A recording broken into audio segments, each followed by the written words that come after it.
Assalamualaikum warahmatullahi wabarakatuh. Perkenalkan, nama saya Vina Romantika Ramadana dan rekan saya Muhammad Sahdi Santoso. Kami dari kelompok 10 akan menjelaskan tentang perkembangan kemandirian dan penyesuaian diri. Menurut Steinberg, kemandirian berbeda dengan tidak tergantung, karena tidak tergantung merupakan bagian untuk memperoleh kemandirian. Langsung saja saya akan menjelaskan pengertian dari kemandirian. Kemandirian atau autonomi adalah kemampuan untuk mengendalikan dan mengatur pikiran, perasaan, tindakan sendiri secara bebas, serta berusaha sendiri untuk mengatasi perasaan-perasaan malu dan keraguan-keraguan. Kemandirian mengandung pengertian: 1.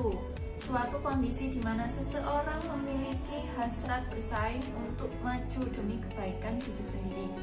Yang kedua, mampu mengembalikan keputusan dan inisiatif untuk mengatasi masalah yang dihadapi. Yang ketiga, memiliki kepercayaan diri dan melaksanakan tugas-tugasnya.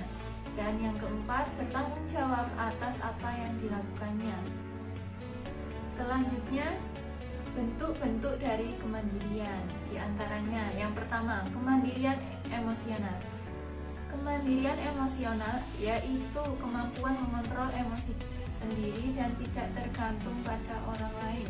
Yang kedua, kemandirian ekonomi, yaitu kemampuan mengatur ekonomi sendiri dan tidak tergantung kebutuhan ekonomi orang lain. Dan yang ketiga, kemandirian intelektual, yaitu kemampuan untuk mengatasi berbagai masalah yang dihadapi. Dan yang terakhir, kemandirian sosial, kemampuan untuk mengadakan interaksi dengan orang lain dan tidak tergantung pada aksi orang lain. Selanjutnya, tingkatan dan karakteristik kemandirian. Perkembangan kemandirian seseorang berlangsung secara bertahap dengan tingkatan perkembangan kemandirian tersebut.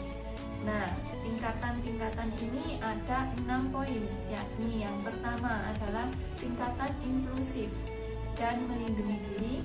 Yang kedua, tingkatan konformistik. Yang ketiga, ada tingkat sadar diri. Yang keempat, ada tingkat seksama. Dan yang kelima, ada tingkat individualitas. Dan yang keenam adalah tingkat kemandirian. Pentingnya kemandirian bagi peserta didik. Pentingnya kemandirian bagi peserta didik dapat dilihat dari situasi kompleksitas kehidupan dewasa ini yang secara langsung atau tidak langsung mempengaruhi kehidupan peserta didik dalam konteks proses belajar, yang dapat menimbulkan gangguan mental setelah memasuki pendidikan kelanjutan. Kebiasaan belajar yang kurang baik, atau seperti tidak betah belajar lama, atau belajar hanya menjelang ujian, membolos, menyontek, dan mencari bocoran soal-soal ujian. Perkembangan kemandirian peserta didik menuju ke arah kesempurnaan menjadi sangat penting untuk dilakukan secara serius, sistematis, dan terprogram. Nah, selanjutnya akan dijelaskan oleh rekan saya Muhammad Sahdi Santoso. Terima kasih. Selanjutnya yakni tentang perkembangan kemandirian peserta didik dan implikasinya bagi pendidikan. Kemandirian peserta didik itu adalah bakat kecakapan yang dimiliki peserta didik. Ini sangat berkaitan dengan pendidikan. Oleh sebab itu, pendidikan di sekolah perlu melakukan upaya pengembangan kemandirian peserta didik. Itu yang diantaranya yang pertama ada mengembangkan proses belajar mengajar yang demokratis, sehingga siswa merasa dihargai. Selanjutnya, mendorong anak untuk berpartisipasi aktif dalam mengambil keputusan dan dalam berbagai kegiatan sekolah. Memberi kebebasan kepada anak untuk mengeksplorasi lingkungan, mendorong rasa ingin tahu mereka. Selanjutnya, menerima positif tanpa syarat kelebihan dan kekurangan anak. Tidak membeda-bedakan anak satu dengan anak yang lain. Ini sama dengan prinsip-prinsip dalam demokrasi, dan juga tanpa memandang ras ataupun anak itu dari mana, seperti itu. hubungan yang harmonis dan akrab dengan anak. Nah, dengan semua itu maka akan terbentuk pribadi peserta didik yang mandiri, yang juga implikasi untuk keadaan dunia pendidikan yang akan semakin berkembang. Selanjutnya yakni pengertian penyesuaian diri. Di sini ada beberapa pendapat. Yang pertama dari ahli yang bernama W.A. Gerungan.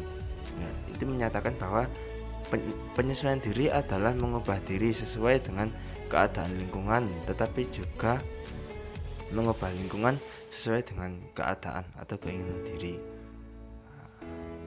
Selanjutnya yakni menurut Soeharto Herjan, ini berpendapat penyesuaian diri adalah usaha atau perilaku yang tujuannya mengatasi kesulitan dan hambatan. Dari semua itu dapat kita pahami bahwa penyesuaian diri atau adaptasi adalah pertahanan yang didapat sejak lahir atau diperoleh karena belajar dari pengalaman untuk mengatasi stres. Selain itu, penyesuaian diri adalah suatu cara penyesuaian yang berorientasi pada tugas atau task oriental. Serta penyesuaian diri adalah situasi individu untuk mampu melakukan dan menyesuaikan berdasarkan keadaan pada lingkungannya. Selanjutnya yang terakhir, aspek penyesuaian diri yang sehat. Ini berkaitan karena apa? Penyesuaian diri itu sangat berkaitan dengan kepribadian yang sehat. Nah, di situ ada kata-kata Lazarus. Oke, bisa dibaca sendiri ya. Oke, nanti di sini secara garis besar itu ada 4 aspek kepribadian. Yang pertama yakni tentang kematangan emosional, yang di dalamnya ada beberapa aspek. Yang pertama aspek kemantapan suasana kehidupan emosional, kemantapan suasana kehidupan kebersamaan dengan orang lain, langsung kemampuan untuk santai, gembira, dan menyatakan kejengkelan, sikap dan perasaan terhadap kemampuan dan kenyataan diri sendiri.